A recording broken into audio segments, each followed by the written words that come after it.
This is Marty Friedman. You're watching EMGtv, and this is 5 Minutes with Marty.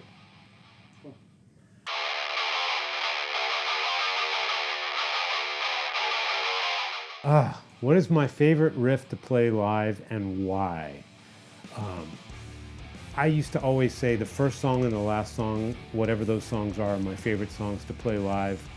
But if you're asking for a riff, it's kind of rough to decide, but I like this riff in Self-Pollution. It goes like this.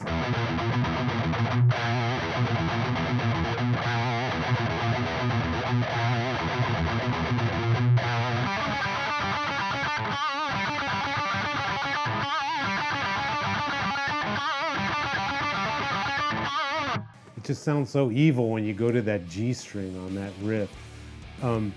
There's not a whole lot of riffs like this in my music, so when a riff comes up and we're playing it over and over again, it feels so fresh to do. Most of my stuff is like melody based, but I like that riff from Self-Pollution.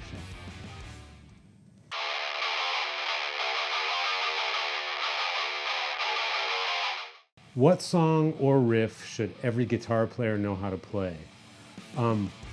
This is an impossible question because there's not one thing that every person should know how to do. You'd be surprised what I don't know how to do, and you'd be surprised what that guy doesn't know how to do. But one thing that you should know how to do is play the songs that inspired you to play guitar, the ones that made you want to play guitar. Those are the first ones you should know how to play those, right?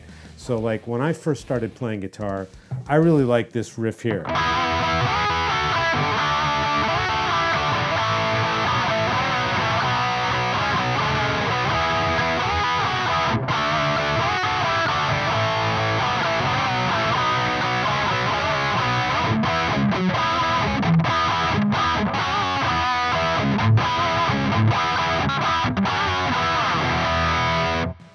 If you don't know, that's Mr. Speed from Kiss. Kind of a deep cut, but just so cool to like hear that riff and it's like, I want to play that. So those are the ones that every guitar player should learn to play, the ones that make you want to play.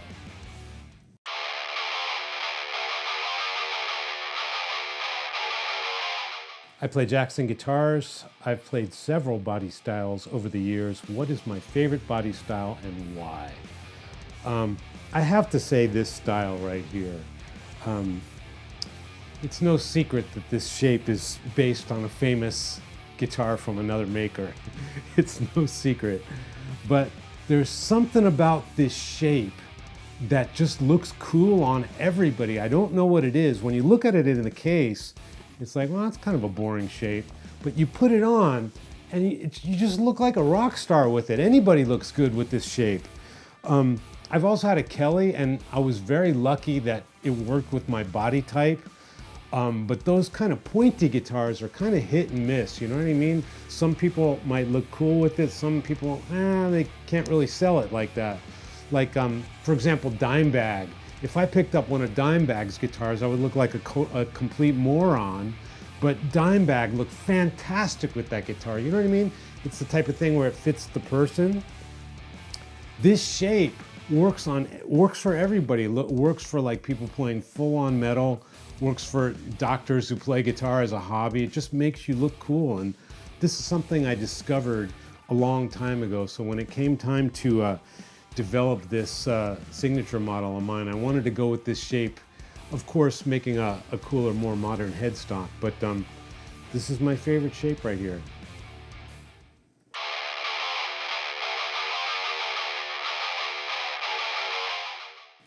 You know, I've had a lot of studio moments, a lot of studio hours under my belt, but this one kind of takes the cake.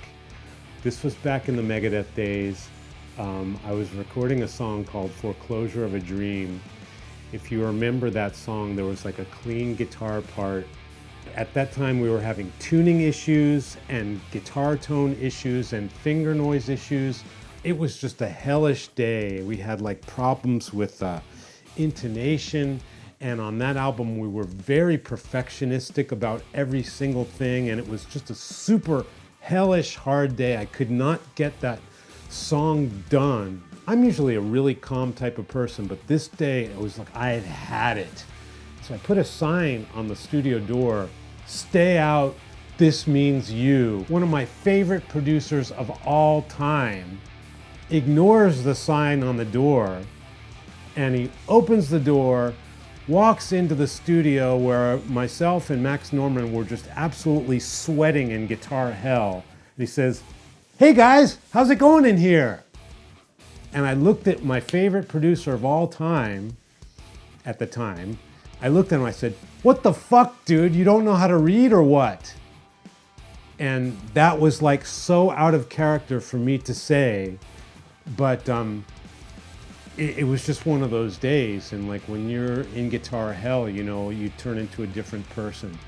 So yeah, I will not say the person's name. I still think he's one of my favorite producers of all time. It still boggles my mind, but that happened that time and I will never forget it.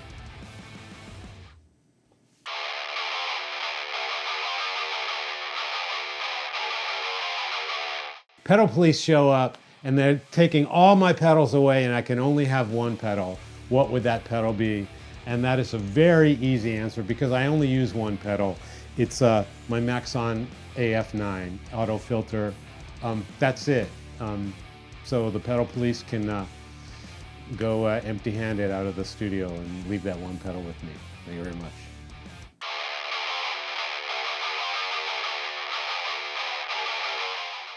Have I ever heard a band cover a Marty Friedman tune? Yes, many times actually, and sometimes I have a few songs with vocals, believe it or not, and I've heard bands playing my songs in different languages. They changed the lyrics and did it in, I think I've heard it in Spanish and maybe another language as well, but it's always flattering.